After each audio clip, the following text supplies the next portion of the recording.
Hello students, I am Ekta Singh, your biology mentor. तो जैसा कि मैंने आपको पोस्ट किया था कि मुझे कुछ इंटरनल इंजरीज आई थी स्टेयर्स से गिरने के बाद में। फ़िलहाल अभी मुझे थोड़ा सा रिलीफ मिला है, तो मैं इसीलिए फटाफट आपके लिए कंटेंट रेडी करने के लिए आ गई हूँ आपके सामने। सबसे पहले तो आप सभी का most welcome in my classes. ठीक है, अब मैं आपको ये बताना चाहती हूँ कि हम सेल ऑर्गेनेल्स टॉपिक पे चल रहे थे और उस सेल ऑर्गेनेल्स टॉपिक में हमने लाइसोसोम, साइटोप्लाज्म और एंडोप्लाज्मिक रेटिकुलम जैसे हमने कई सारे कंप्लीट कर लिए हैं। और आज हमारा सेल ऑर्गेनेल्स में लास्ट ऑर्गेनेल बचा है और इम्पॉर्टेंट भी है, वो हमारा आज स्टार्ट होने वाला है।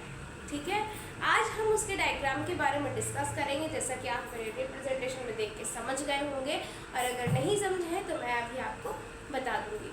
ठीक है, और सबसे इम्पॉर्टेंट है ये हमारा जो आज का टॉपिक होने वाला है, वो है न्यूक्लियस। तो न्यूक्लियस के बारे में हम आज समझने वाले हैं बहुत ही बारीकी से, और हमेशा की तरह हमारा लेक्चर होगा बाइलिंगुअली। आप इंग्लिश मीडियम से हैं या हिंदी मीडियम से हैं, आपको कोई भी प्रॉब्लम नहीं आएगी अंडरस्टैंडिंग में। आप आसानी से समझ सकते हैं क्या हमारा कंटेंट है, ये क्या टॉपिक है, और इस टॉपिक में हमें किस तरह से इससे रिलेटेड आंसर एग्ज़ाम में लिखना है। तो वीडियो के अंत तक मेरे साथ में बने रहिए और बिना स्किप किए देखिए, जिससे कि आपको बारीकी से हर एक पॉइंट अच्छे से क्लियर हो सके और आप अपने आंसर को अपने तरीके से डिज़ाइन करके अपने एग्ज़ाम में लिख सकें। ठीक है, क्योंकि अब हम तभी एग्ज़ाम अपने तरीके से आंसर उसमें लिख सकते हैं जब हमें कंटेंट अच्छे से प्रिपेयर होता है, और कंटेंट प्रिपेयर तभी हो पाता है जब हमें वो समझ में अच्छे से आ गया हो। तो आइए अब शुरुआत करते हैं समझने की केपी क्लासेस के साथ में। ठीक है, हाँ, तो जैसा कि मैंने अभी आप सभी को बताया कि आज का हमारा टॉपिक है न्यूक्लियस। हिंदी में हम इसे क्या कहते हैं? केंद्रक कहते हैं। ठीक है, मैंने बताया था ना, मैं बाइलिंगुअली आपको एक्सप्लेन करूँगी। फर्स्ट चैप्टर है ये हमारा बायोलॉजी का, जो कि ऑलमोस्ट कंप्लीट होने को आया है। ठीक है, और ये मैंने ऊपर मेंशन कर रखा है बोर्ड में। तो हाँ, अब इसके फर्स्ट पॉइंट की बात करते हैं। स्ट्रक्चर पे आएंगे, पहले फर्स्ट पॉइंट की बात कर लेते हैं। ठीक है, फर्स्ट पॉइंट क्या कहता है? Control the all biological activities. ठीक है, सॉरी ये टी है, एल नहीं है। Control the all biological activities. Biological activities means की जैव क्रियाएं। ठीक है, जो भी जैव क्रियाएं होती, जैव क्रियाएं क्या होती हैं? किसी भी प्राणी के शरीर के अंदर में होने वाली सभी क्रियाएं जैव क्रियाएं कहलाती हैं। ठीक है, या मैं आपको इंग्लिश में बताऊं तो किसी भी ऑर्गेनिज्म के बॉडी में जो इंटरनल फंक्शनिंग होती है, ठीक है, वो जो भी इंटरनल उसकी प्रोसेसेस है, फंक्शनिंग है, उन सभी को बायोलॉजिकल एक्टिविटीज़ के अंडर में रखा जाता है। ठीक है, तो जो न्यूक्लियस है, इसका मेन रोल क्या है, इसका मेन वर्क क्या है? ये कंट्रोल करता है सभी बायोलॉजिकल एक्टिविटीज़ को। ठीक है, चलिए हमने फर्स्ट पॉइंट समझा, और इसी कंट्रोल करने की वजह से हम न्यूक्लियस को क्या कहते हैं? It is called control room of cell. इसे सेल का कंट्रोल रूम कहा जाता है, इसे सेल का कंट्रोल रूम कहा जाता है। कंट्रोल रूम अर्थात हिंदी में से कहेंगे नियंत्रण कक्ष। ठीक है, हिंदी में इसे कहेंगे, मैं यहाँ ऊपर पे लिख दे रही हूँ, नियंत्रण कक्ष। आई होप या पॉइंट आपको क्लियर हो गया होगा।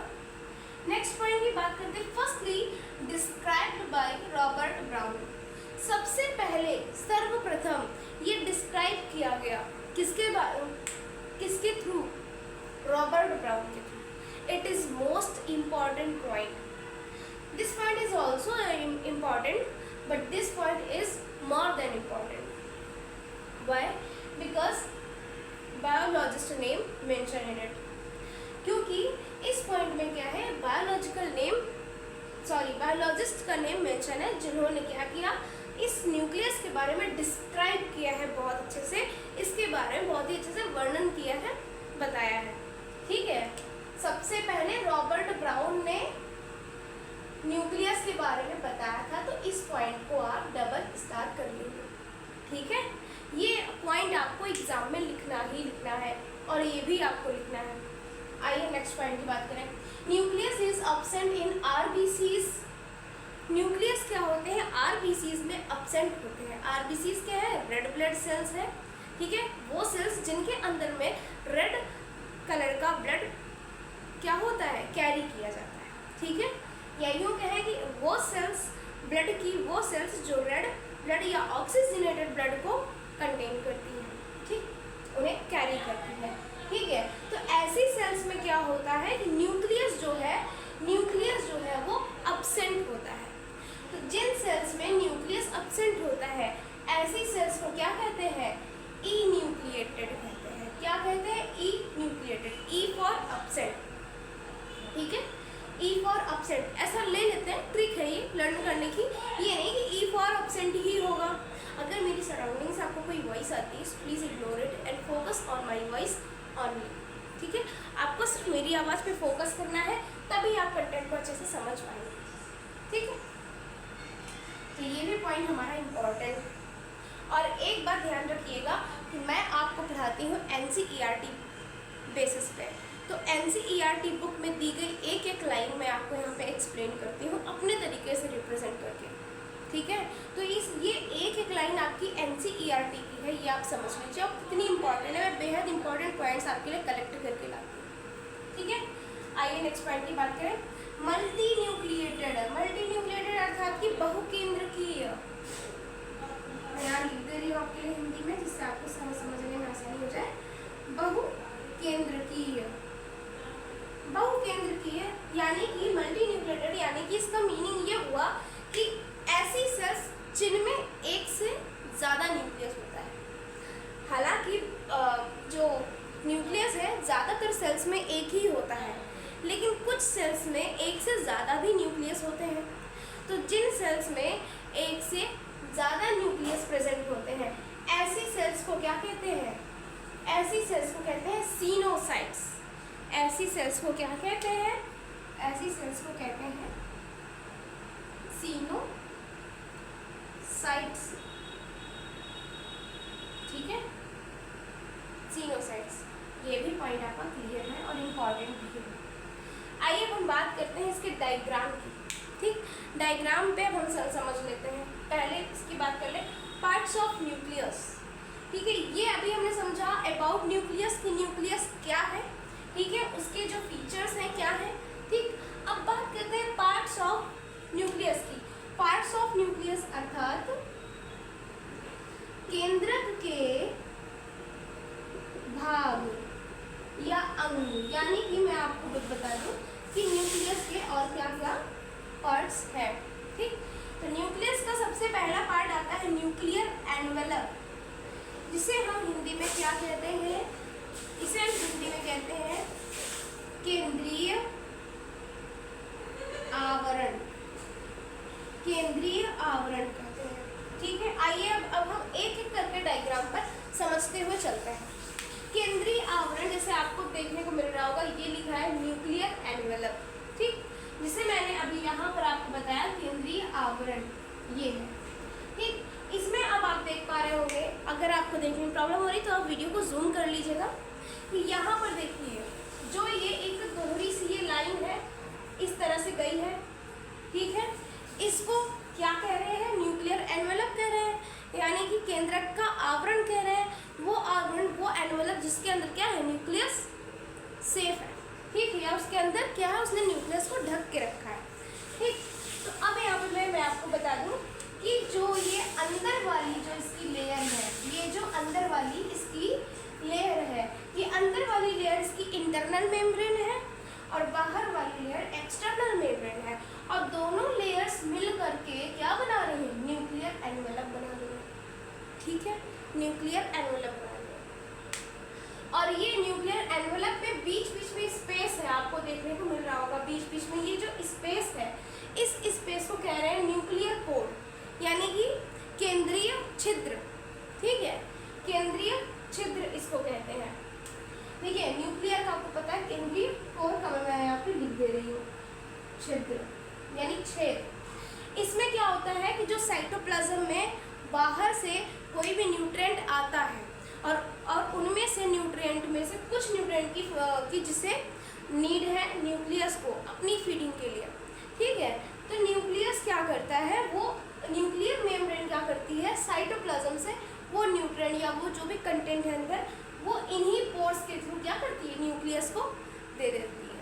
ठीक है, अब ये भी हमारा क्लियर हो गया।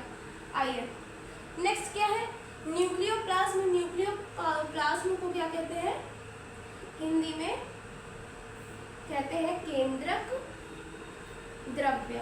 केंद्रक द्रव्य कहते हैं, यानी कि वो द्रव्य जो केंद्रक के अंदर भरा हुआ है। ठीक है, न्यूक्लियस के अंदर जो भरा हुआ ये जो फ्लूइड है आपको दिख रहा है डॉटेड फॉर्म में, जो ये फ्लूइड है अंदर इसके, इस फ्लूइड को क्या कह रहे हैं, न्यूक्लियोप्लाज्म कह रहे हैं। स्पेलिंग का यहाँ थोड़ी मिस्टेक है, यहाँ पर सही है, ई मैंने यहाँ पर लिखना भूल गई हूँ। ठीक है, कोई बात नहीं, होता है, क्योंकि यहाँ पर सही लिखा ऑलमोस्ट मुझे आता है, इसीलिए सही लिखा, यहाँ पर गलती से छूट गया। ठीक है, आप उसको ठीक कर लीजिएगा। तो इस फ्लूइड को न्यूक्लियोप्लाज्म कहते हैं, न्यूक्लियस के अंदर का फ्लूइड न्यूक्लियोप्लाज्म। ठीक, तो ये भी हमारा क्लियर हो गया। अब हम नेक्स्ट की बात करते हैं। नेक्स्ट क्या है हमारा, देखो फर्स्ट हो गया, सेकेंड हो गया, next thread like structure chromatin. Thread को हिंदी में क्या कहते हैं, धागा। ठीक है, धागे की तरह संरचना, ऐसी संरचना जो कैसी है, एक धागे की तरह दिख रही है। ठीक है, उस धागे की तरह की संरचना को क्या कह रहे हैं, क्रोमैटिन कह रहे हैं। हिंदी में भी इसे क्रोमैटिन ही कहते हैं। ठीक, क्रोमैटिन कहाँ, अब ये क्रोमैटिन कहाँ है, ये है, आपको दिख रहा है, ये देखिए, ये जो धागे की तरह जो इस तरह से आपस में उलझा हुआ जो आपको दिख रहा है ना, ये जो उलझा हुआ जो धागा है यही है क्रोमैटिन। आफ्टर सेल डिवीजन, जब सेल का डिवीजन होता है तो यही क्रोमैटिन एक प्रॉपर शेप ले लेता है और फिर उस शेप को हम क्रोमोसोम्स कहते हैं।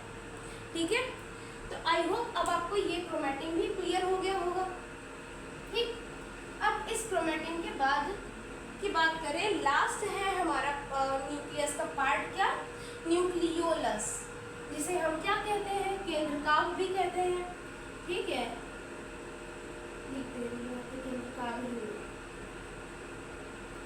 ठीक, चलिए न्यूक्लियोलस की अब हम बात करते हैं। आपको न्यूक्लियोलस दिख रहा होगा डायग्राम में, ये देखिए, एक न्यूक्लियस के भी अंदर एक छोटा सा सर्कुलर फॉर्म में अलग से न्यूक्लियस आपको शो हो रहा होगा। तो ये जो एक अलग सर्कुलर फॉर्म में जो आपको न्यूक्लियस शो हो रहा है, न्यूक्लियस के अंदर एक छोटा सा जो न्यूक्लियस है उसे हमने क्या कहा, न्यूक्लियोलस। ठीक है, उसे हमने कहा न्यूक्लियोलस, केंद्रकाव ये। ठीक, तो इस तरह से अब बात करते हैं यहाँ से, तो ये अब हमारा कंप्लीट हो गया। अब इसके बाद हम नेक्स्ट वीडियो में समझेंगे एक एक करके इनकी फंक्शनिंग को। ठीक है, तो अभी के लिए मैं आपको अब बता दूं अपना मेन पॉइंट, जिसके लिए आप भी बेसब्री से इंतज़ार कर रहे थे। आंसर किस तरह से लिखना है एग्ज़ाम कॉपी में, सबसे पहले आप हेडिंग डालेंगे, ठीक इसी तरह। ठीक है, उसके बाद आप फीचर्स लिखेंगे, फीचर्स के बाद कॉपी में नीचे आप पहले डायग्राम बनाइए, फिर नीचे डायग्राम बनाने के बाद तब आप पार्ट्स ऑफ न्यूक्लियस को स्टार्ट कीजिए, और इसी तरह पहले नंबरिंग में पार्ट्स को लिखिए। उसके बाद जैसे मैंने अभी लिखा है, अब इसके बाद वाले वीडियो में मैं एक एक करके आपको एक्सप्लेन करूँगी।